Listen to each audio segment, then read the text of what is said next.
Usa ka bar sa Dakbayan Sugbo nasakpan sa akto sa kapulisan nga nagpadisko bisan og hingpit pangginili sa kagamhanan ang maong kalihukan.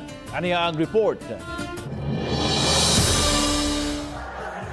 Kini ang video nga kuha sa Cebu City Police Office sulod sa usa ka establishmento o imnanan sa May Mango ning Dakbayan sa Sugbo. Nagdisko na ang mga tao nga tataong dakong kalapasan sa quarantine protocol sa syudad. Kini bisan pa o gilibkas na ang liquor ban alang sa mga bar o imnanan apan kinahanglang adunay special permit gikan sa Emergency Operations Center. Usa ka kondisyon nga motuman sa gilatid nga lagda apil na ang pagmintinar sa social distancing.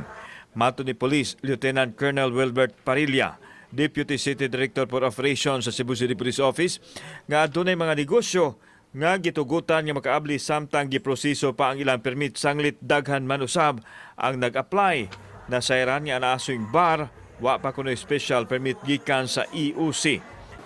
Clear violation sa ato ang health protocol.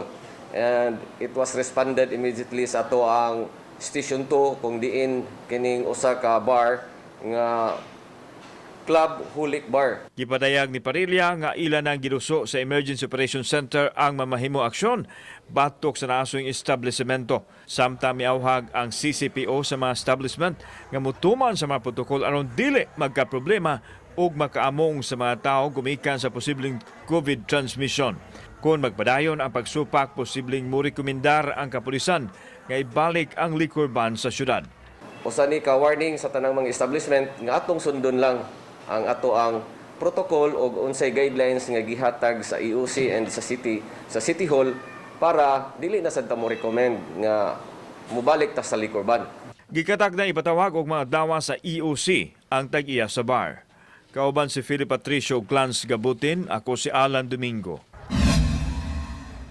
Balitang Bisdak.